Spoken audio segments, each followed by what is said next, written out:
에버그린 커뮤니티 교회 주일 예배에 참석하신 모든 분들을 환영합니다. 이 시간 하나님의 크신 축복이 함께하는 시간 되시길 바랍니다. 저희 다 같이 기도드리겠습니다. 주님 감사합니다. 이 시간 저희를 주님 앞에 모아주심을 감사드립니다. 이 시간 저희의 모든 것을 드려 주님께 예배하는 귀한 시간 되게 도와주시옵소서. 지금 많은 사람들이 어려움을 당하고 있습니다. 이런 어려운 때 주님을 더욱더 의지하고 바라보게 도와주시옵소서. 경제적으로 어려운 분들 주님 축복해 주시고 필요한 물질을 공급해 주시옵소서. 또 건강으로 고생하는 분들 낫게 도와주시고 완전히 건강을 회복하도록 주님 도와주시옵소서. 이 시간 저에게 필요한 말씀으로 일깨워 주시사 다시 한번 용기를 얻고 힘을 얻는 귀한 시간으로 역사해 주시옵소서. 이 모든 말씀 우리 주님 예수 그리스도의 이름 받들어 간절히 기도드리옵나이다. 아멘. 저희 시간 하나님의 말씀 보겠습니다. 하나님의 말씀은 마태복음 11장 1절로 11절 말씀입니다. 마태복음 11장 1절로 11절 말씀 저희 다 같이 보겠습니다. 예수께서 12 제자에게 명하기를 마치시고 이에 그들의 여러 동네에서 가르치시며 전도하시려고 거기를 떠나가시니라. 요한이 옥에서 그리스도께서 하신 일을 듣고 제자들을 보내어 예수께 여짜오되 오실 그이가 당신이 오니까 우리가 다른 일을 기다리오리까. 예수께서 대답하여 이르시되 너희가 가서 듣고 보는 것을 요한에게 알리되 맹인이 보며 못 걷는 사람이 걸으며 나병 환자가 깨끗함을 받으며 못 듣는 자가 들으며 죽은 자가 살아나며 가난한 자에게 복음이 전파된다 하라. 누구든지 나로 말미암아 실족하지 아니하는 자는 복이 있도라 하시니라. 그들이 떠나매 예수께서 무리에게 요한에 대하여 말씀하시되 너희가 무엇을 보려고 광야에 나갔더냐? 바람에 흔들리는 갈대냐? 그러면 너희가 무엇을 보려고 나갔더냐? 부드러운 옷을 입은 사람이냐? 부드러운 옷을 입은 사람들은 왕궁에 있느니라. 그러면 너희가 어찌하여 나갔더냐? 선지자를 보기 위함이었더냐? 옳다. 내가 너희에게 이르노니 선지자보다 더 나은 자니라. 기록된 바 보라.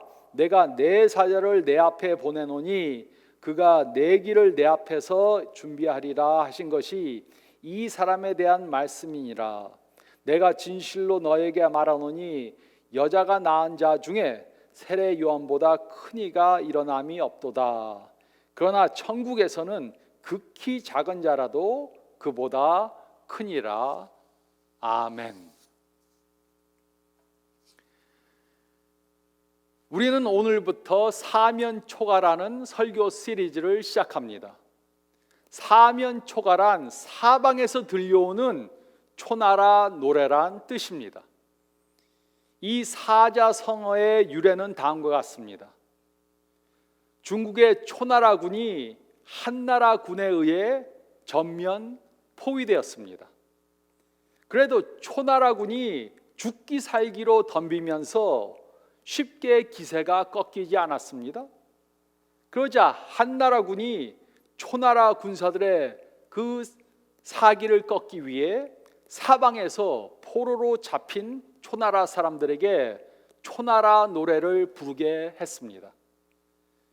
초나라 고향 노래가 사방에서 서글프게 들려오자 초나라 군사들이 고향과 가족 생각에 그 기세가 꺾여 한나라 군사에게 패했다는 데서 유래된 말이 바로 사면초가란 말입니다. 그러므로 사면초가란 사방이 빈틈없이 적에게 포위된 그런 어려운 상황을 말하는 것입니다. 우리도 살다 보면 이런 사면초가의 상황을 당할 수 있습니다. 어려운 위기의 상황을 당했는데도 할 수 있는 것이 아무것도 없습니다. 이럴 때 우리는 어떻게 해야 합니까? 우리의 부부관계가 사면 초가의 상황을 당할 수 있습니다. 부부관계가 악화될 대로 악화되었습니다. 하지만 이혼은 하고 싶지 않습니다. 그런데도 부부관계를 회복하기 위해 할 수 있는 것이 아무것도 없는 것처럼 생각됩니다. 우리와 자녀들과의 관계가 사면 초가의 상황을 당할 수 있습니다. 자녀들이 기대대로 성장하지 않았습니다. 그래서 자녀들이 실망스럽습니다. 하지만 자녀들을 도와줄 방법이 없습니다. 우리는 경제적으로 사면 초가의 상황을 당할 수 있습니다.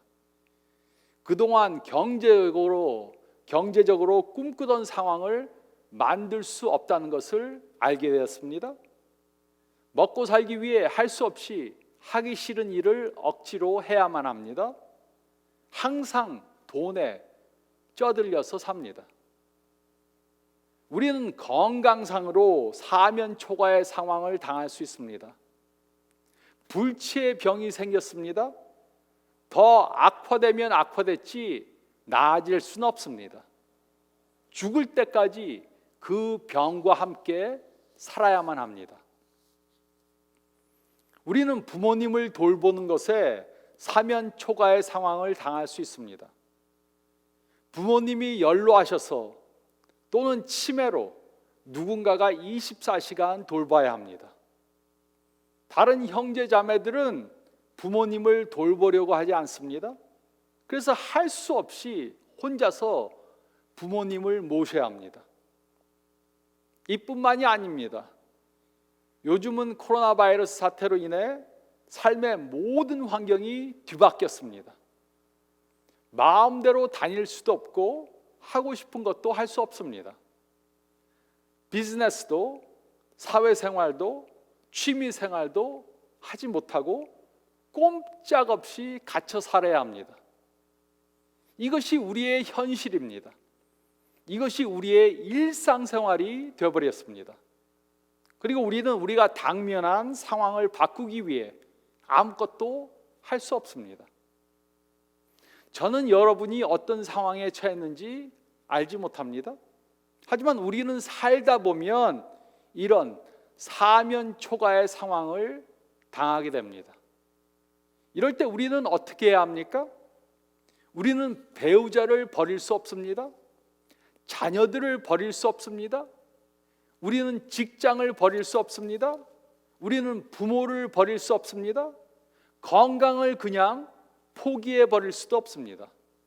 하지만 좋은 옵션이 없습니다. 술을 마심으로 모든 문제를 잊으려고 해도 잊어지지가 않습니다. 술이 깨면 마찬가지입니다. 그 무엇으로도 우리의 현실을 바꿀 수 없습니다. 사면 초가의 상황에서 벗어날 아무런 해결책이 없습니다. 그런데 다른 사람들을 보니까 그들에게는 아무런 문제가 없는 것 같이 보입니다. 그들은 전부 다 행복해 보입니다. 나에게만 이런 어려운 상황이 생긴 것 같습니다. 이럴 때 우리는 잘못 결론을 내릴 수 있습니다. 우리는 부정적이고 거짓된 생각을 할 수 있습니다. 나는 절대로 행복해지지 못할 거야. 이 일을 통해 좋은 결과가 절대로 생길 수 없어. 나에겐 아무런 소망도 없어. 그뿐만이 아니고 우리는 하나님을 원망할 수도 있습니다. 우리는 이렇게 질문할 수 있습니다. 하나님은 나의 문제에 대해 도대체 관심을 갖고 있기나 한 것인가? 하나님에게 어떤 계획이 있기나 한 것인가? 혹시 하나님이 나를 벌하시는 것이 아닌가? 우리는 이렇게 잘못 생각할 수 있습니다. 그런데 성경은 분명히 말하고 있습니다. 하나님은 우리에게 무관심하시지 않으십니다. 하나님께서는 우리를 향한 놀라운 계획을 갖고 계십니다. 하나님은 우리를 벌하시는 것이 절대로 아닙니다. 하나님이 우리에게 관심이 없는 것 같이 느껴진다고 정말 관심이 없는 것이 아닙니다. 하나님에게 아무런 계획이 없는 것 같이 생각된다고 정말 아무런 계획이 없는 것이 아닙니다. 하나님께서 화난 것 같이 느낀다고 정말 우리에게 화난 것이 아닙니다. 성경을 보면 이처럼 사면 초가의 상황을 당한 사람들이 많이 나옵니다. 그 중에 한 사람이 바로 세례 요한입니다. 그리고 우리는 그의 상황을 통해 다음에 중요한 세 가지 사실을 배울 수 있습니다. 첫째로 저희가 읽은 말씀 가운데 1절로 6절 말씀을 보면 우리는 하나님께서 무관심하지 않으심을 믿어야 합니다. 우리는 하나님께서 무관심하지 않으심을 믿어야 합니다. 1절로 3절은 다음과 같이 기록했습니다. 예수께서 12 제자에게 명하기를 마치시고 이에 그들의 여러 동네에서 가르치시며 전도하시려고 거기를 떠나 가시니라. 요한이 옥에서 그리스도께서 하신 일을 듣고 제자들을 보내어 예수께 여짜오되 오실 그이가 당신 오니까 우리가 다른 일을 기다리오리까. 예수님께서는 여러 동네들을 제자들과 함께 다니시며 전도하셨습니다. 그때 세례 요한이 예수님께서 하신 일들에 대해 듣고 자신의 제자들을 예수님께 보냈습니다. 그리고 그들은 이렇게 물었습니다. 당신이 메시아이십니까? 아니면 우리는 다른 사람이 오기를 기다려야 합니까? 그런데 왜 세례 요한은 자신이 직접 와서 이 질문을 하지 않고 제자들을 보내서 이 질문을 했습니까? 그 이유는 그는 감옥에 감금되어 있었기 때문입니다. 그래서 예수님께 직접 올 수가 없었습니다. 유대인 역사가 요세푸스에 의하면 헤롯은 세례 요한을 사해 근처에 있는 마케우르스 요새에 감금시켰습니다. 그 이유가 무엇이었습니까? 세례 요한은 요단강 근처에서 사역을 하고 있었습니다. 그것은 헤롯 왕이 통치하던 지역이었습니다. 이 헤롯 왕은 예수님께서 탄생하셨을 때 베들레헴의 아이들을 죽인 헤롯 대왕의 아들인 헤롯 안티파스입니다. 헤롯 안티파스에게는 형제 헤롯 필립이 있었습니다. 신약에는 헤롯 왕이 여러 명 나옵니다. 그 이유는 헤롯 대왕이 자신의 아들들을 전부 다 헤롯이라고 이름을 지었기 때문입니다. 헤롯 안티파스의 형제 헤롯 필립은 조카인 헤로디아와 결혼을 했습니다. 조카와 결혼하는 것은 거의 모든 나라에서 불법입니다. 유대교 문화에서는 큰 죄였습니다. 그런데 헤로디아는 남편이자 삼촌인 헤롯 필립이 오랫동안 로마에 출장가 있는 동안 또 다른 삼촌인 헤롯 안티파스와 간음을 했습니다. 그리고 전 남편이자 삼촌인 헤롯 필립과 이혼을 하고 남편의 형제이자 자신의 삼촌인 헤롯 안티파스와 결혼을 했습니다. 이 스토리는 한국의 막장 연속극보다 더 막장입니다. 세례 요한이 이러한 죄를 지적했습니다. 정죄했습니다. 그러자 헤롯 안티파스가 화가 나서 세례 요한을 감옥에 감금한 것입니다. 세례 요한이 감옥에 감금된 지 오랜 시간이 지났습니다. 그 상황에서 그는 아무것도 할 수 있는 것이 없었습니다. 감옥에 갇힌 그 상황은 마치 사면 초가와 같은 상황이었습니다. 그때 그는 예수님에 대해 의문을 갖게 되었습니다.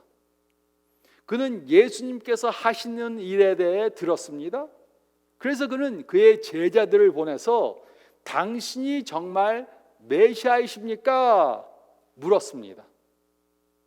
그는 예수님이 정말 메시아인지 의문을 가진 것입니다. 그 이유가 무엇입니까? 그 이유는 예수님께서 자신이 처한 상황에 대해 아무것도 해주시지 않았기 때문입니다. 그래서 예수님께서 메시아인 줄 알았는데 혹시 잘못 생각하지 않았나 의심한 것입니다. 4절로 5절은 다음과 같이 기록했습니다. 예수께서 대답하여 이르시되 너희가 가서 듣고 보는 것을 요한에게 알리되 맹인이 보며 못 걷는 사람이 걸으며 나병 환자가 깨끗함을 받으며 못 듣는 자가 들으며 죽은 자가 살아나며 가난한 자에게 복음이 전파된다 하라. 예수님께서는 자신이 하는 사역을 요약해서 말씀하셨습니다. 그는 구약의 선지자가 예언한 일들이 자신을 통해 이루어진다는 것을 말씀하시므로 자신이 메시아이심을 말씀하셨습니다. 예수님께서는 구약의 선지자가 메시아에 대한 그러한 예언한 것들이 자신을 통해 이루어진다고 말씀하신 것입니다. 6절은 다음과 같이 기록했습니다. 누구든지 나로 말미암아 실족하지 아니하는 자는 복이 있도다 하시니라. 예수님께서는 자신이 하는 행동이나 말 때문에 실족하지 않는 사람은 복이 있다고 말씀하셨습니다. 그러므로 우리는 예수님께서는 무엇은 하실 것이고 무엇은 하시지 않을 것이라고 추측하면 안 됩니다.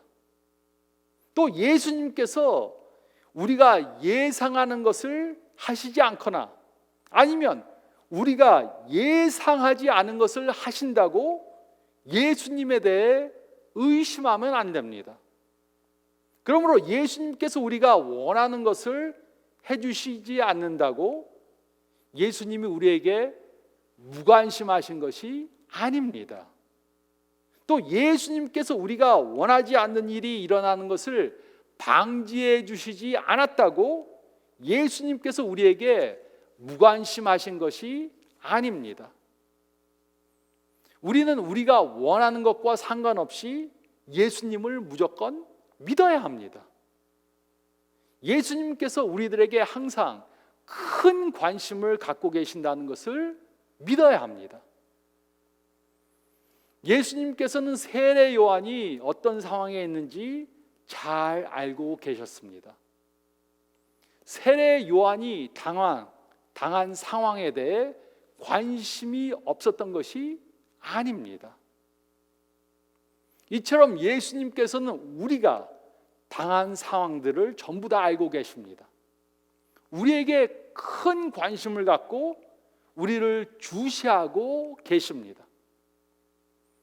우리가 원하는 것을 예수님께서 당장 해주시지 않는다고 예수님께서 우리에게 무관심하시다고 생각해서는 안 됩니다.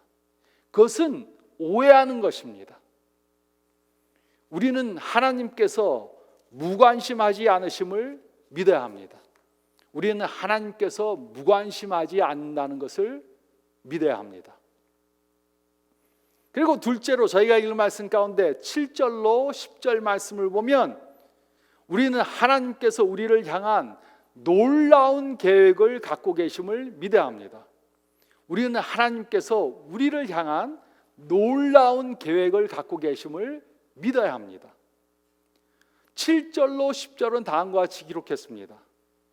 그들이 떠나매 예수께서 무리에게 요한에 대하여 말씀하시되 너희가 무엇을 보려고 광야에 나갔더냐? 바람에 흔들리는 갈대냐? 그러면 너희가 무엇을 보려고 나갔더냐?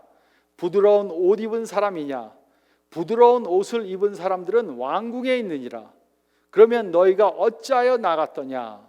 선지자를 보기 위함이었더냐? 옳다. 내가 너희에게 이르노니 선지자보다 더 나은 자니라. 기록된 바 보라, 내가 내 사자를 내 앞에 보내리니 그가 내 길을 내 앞에 준비하리라 하신 것이 이 사람에 대한 말씀이니라. 세례 요한이 먼저 예수님이 메시아라고 증거했습니다. 그리고 이곳에서 예수님께서는 세례 요한에 대해 증거하셨습니다. 예수님께서는 사람들이 바람에 흔들리는 갈대를 보러 광야에 나가지 않았음을 말씀하셨습니다. 또 부드러운 옷을 입은 사람들을 보기 위해 광야에 나가지 않았음을 말씀하셨습니다. 그러면 사람들이 왜 광야에 나갔습니까? 그것은 선지자를 보러 나간 것입니다. 하지만 세례 요한은 평범한 선지자가 아니었습니다. 어떤 의미에서 세례 요한은 평범한 선지자가 아니었습니까? 다른 선지자들도 예수님의 오심에 대해 예언했습니다. 그러나 구약의 선지자들은 세례 요한이 올 것에 대해서도 예언을 했습니다. 즉 구약의 선지자들은 메시아가 오는 것을 준비하러 올 사람에 대해 예언을 했는데 그 예언의 주인공이 바로 세례 요한이었습니다. 다른 선지자들은 예수님이 오실 것에 대해 예언만 했습니다. 하지만 세례 요한은 예수님이 오시는 것을 직접 준비하는 선구자의 역할을 했습니다. 그는 예수님이 오시는 것을 직접 준비하는 역할을 했습니다. 그래서 그는 다른 선지자들보다 더 중요한 역할을 한 것입니다. 그런데 이 요한이 헤롯에게 잡혀서 감옥에 갇혔습니다. 그는 풀려나올 기미가 없이 사면 초가의 상황을 당한 것입니다. 그렇다고 하나님께서 세례 요한을 위해 아무런 계획도 갖고 있지 않은 것이 아니었습니다. 우리가 원하지 않는 그러한 장소에 감금되어서 사면 초가의 상황을 만날 수도 있습니다. 그럴 때 우리는 세례 요한과 비슷한 상황에 처한 것입니다. 이럴 때 하나님께서 지금 당장 우리가 원하는 것을 해주시지 않는다고 하나님께 아무 계획이 없는 것이 절대로 아닙니다. 저는 17살이 되어서 미국에 이민을 왔습니다. 그때 저는 하나님께서 아무 계획 없이 그냥 저를 미국에 보내신 줄로 알았습니다. 한국인도 아니고 미국인도 아닌 어정쩡한 사람이 되었다고 그렇게 생각했습니다. 한국말도 제대로 못하고 영어도 제대로 못하는 그러한 사람이 되었다고 생각했습니다. 그래서 하나님께서 아무 계획 없이 좋지 않은 때 저를 미국에 보내셨다고 그렇게 생각했었습니다. 하지만 이제 와서 보니까 하나님께서는 제가 알지 못했던 놀라운 계획을 가지고 계셨다는 것을 깨닫게 되었습니다. 그러므로 우리는 사면 초가의 상황에서도 소망을 잃어서는 안 됩니다. 하나님께서는 우리를 위해 놀라운 계획을 갖고 계십니다. 우리가 당하는 어려움에 하나님의 계획이 있습니다. 그리고 가장 좋은 때 그의 계획을 이루어 주실 것을 우리는 확신해야 합니다. 우리는 하나님께서 우리를 향한 놀라운 계획을 갖고 계심을 믿어야 합니다. 우리는 하나님께서 우리를 향한 놀라운 계획을 갖고 계심을 믿어야 합니다. 그리고 세 번째로 저희가 읽은 말씀 가운데 11절 상반절 말씀을 보면 우리는 하나님께서 우리에게 진노하지 않으셨음을 믿어야 합니다. 우리는 하나님께서 우리에게 진노하지 않으셨음을 믿어야 합니다. 11절 상반절은 다음과 같이 기록했습니다. 내가 진실로 너에게 말하노니 여자가 낳은 자 중에 세례 요한보다 큰 이가 일어남이 없도다. 이곳에서 예수님께서는 매우 중요한 말씀을 하셨습니다. 예수님께서는 세례 요한이 여자가 낳은 자 중에 가장 큰 사람이라고 말씀하셨습니다. 이보다 더 큰 칭찬은 아마도 없을 것입니다. 그런데 예수님께서는 세례 요한이 감금된 것을 아신 후에 그를 위해 무엇을 하셨습니까? 면회를 가셨습니까? 음식을 사서 넣어주었습니까? 아니면 위로의 편지를 써서 보냈습니까? 예수님께서는 이 중에 아무것도 하시지 않으셨습니다. 세례 요한은 예수님께서 메시아라는 것을 증거한 사람입니다. 또 예수님께서는 세례 요한이 여자가 낳은 사람 중에 가장 큰 사람이라고 증거하셨습니다. 그런데 세례 요한이 감옥에 갇혔다는 그 소식을 듣고 예수님께서는 아무것도 하시지 않으셨습니다. 그를 구출해 주시지 않으셨습니다. 헤롯에게 그를 풀어달라고 부탁하시지도 않았습니다. 오히려 세례 요한이 감금되어 있던 그 장소에서부터 더 멀리 가셨습니다. 더 북쪽 갈릴리에 있는 가버나움으로 옮겨가셨습니다. 세례 요한은 여전히 감옥에 감금되어 있었습니다. 재판 날짜도 없었습니다. 무슨 일이 일어날지 몰랐습니다. 얼마나 오랫동안 감금되어 있었는지도 감금되어야 하는지도 몰랐습니다. 약 1년 반 동안 감금되어 있다가 세례 요한은 결국 그의 제자들을 예수님께 보내 당신이 정말 메시아입니까? 물었습니다. 예수님은 자신이 메시아라고 대답하셨습니다. 하지만 세례 요한을 구해 주시지는 않았습니다. 세례 요한은 감옥에서 사면 초가의 상황을 당했습니다. 하지만 그렇다고 그가 무엇인가를 잘못한 것은 전혀 아니었습니다. 무엇인가를 잘못해서 하나님께서 벌하시는 것이 아니었습니다. 하나님께서는 세례 요한에게 화가 나신 것도 아니었습니다. 그러므로 우리도 감옥에 감금된 것 같은 그런 사면 초가의 상황을 당하면 혼동하면 안 됩니다. 우리가 어려운 상황을 당한 것이 우리가 무엇인가를 잘못해서 죗값을 받는 것이 아닙니다. 하나님께서 진노하셔서 우리에게 벌을 내리신 것이 아닙니다.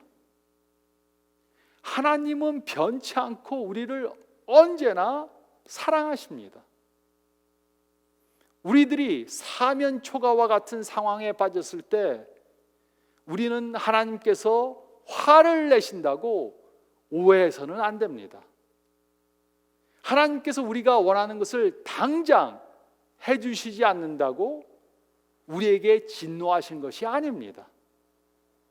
하나님에게는 아직도 우리가 이해하지 못하는 깊은 뜻이 있습니다. 우리는 하나님께서 우리에게 진노하지 않았음을 믿어야 합니다. 우리는 하나님께서 우리에게 진노하지 않으셨음을 믿어야 합니다. 11절 하반절은 다음과 같이 기록했습니다. 그러나 천국에서는 극히 작은 자라도 그보다 크니라. 이 말씀을 이해하는 것은 쉽지 않습니다. 예수님께서는 세례 요한이 여자가 낳은 자 중에 가장 큰 자라고 말씀하셨습니다. 하지만 천국에서는 극히 작은 자라도 세례 요한보다 크다고 말씀하셨습니다. 이것이 무슨 의미입니까? 천국에서는 극히 작은 자라도 세례 요한보다 큰 이유가 무엇입니까? 그 이유는 세례 요한 이후의 사람들은 예수님의 나라가 시작되는 것을 직접 목격한 증인들입니다. 즉 세례 요한은 예수님이 메시아라는 것만을 예언했습니다.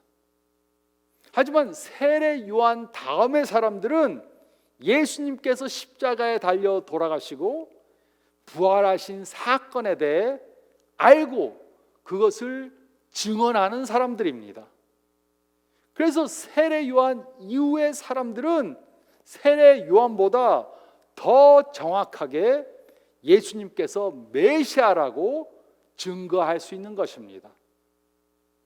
세례 요한 이후의 사람들은 예수님의 지상명령을 이루는 사람들입니다. 이 사실은 매우 중요합니다. 우리가 원하지 않는 사면 초과의 상황을 당했을 때 우리는 우리가 처한 상황을 예수님에 대해 증거하는 도구로 만들어야 합니다. 우리는 우리가 당한 그 상황을 통해 예수님을 다른 사람들에게 보여줘야 합니다. 그러므로 원하지 않는 사면 초과의 상황을 당하면 우리는 잘못된 생각을 하면 안 됩니다. 하나님은 나에게 무관심하셔? 하나님은 나를 위해 어떤 계획도 갖고 있지 않으셔? 하나님은 나에게 진노하셨어? 이것은 전부 다 잘못된 생각입니다. 하나님께서는 우리를 향해 관심을 갖고 계십니다. 우리가 이 상황에서 어떻게 하나님께 영광을 돌릴 것인가 관심을 보고 계십니다. 관심을 갖고 보고 계십니다. 또 하나님께서는 우리가 이해하지 못하는 놀라운 계획을 갖고 계십니다. 지금은 우리가 이해하지 못해도 이해하게 됩니다. 하나님이 가장 좋은 때에 그의 계획을 이루실 것입니다. 또 하나님은 우리에게 진노하신 것이 아니고 우리를 무한히 사랑하십니다. 우리는 사면 초과의 상황을 만나도 우리의 소망과 목적과 기쁨을 잃어서는 안 됩니다.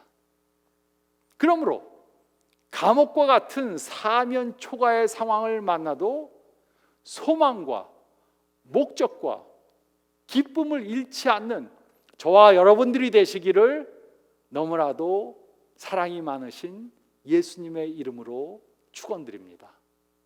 저희 다 같이 기도드리겠습니다. 저희 다 같이 머리를 숙이시고 오늘 말씀 다시 한번 묵상해 보시기 바랍니다. 우리는 살다 보면 사면 초과의 상황을 당할 수 있습니다. 우리 가운데는 지금 그런 상황을 당한 분들도 있을 것입니다. 그러므로 생각해 보시기 바랍니다. 내가 당한 사면 초과의 상황이 무엇인가?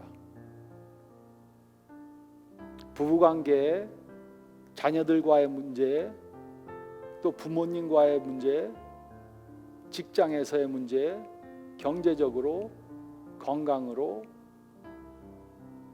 이런 상황을 당할 수 있습니다. 이럴 때 우리는 잘못된 생각을 하면 안 됩니다. 우리가 어려운 상황을 당한 것이 하나님께서 무관심하시기 때문이 아닙니다. 하나님에게 어떤 계획도 없어서가 아닙니다. 하나님께서 우리를 향해 화를 내시는 것도 아닙니다. 우리는 이 사실을 잊지 말고 소망을 가지고 목적을 가지고 기쁨을 잃지 말아야 합니다.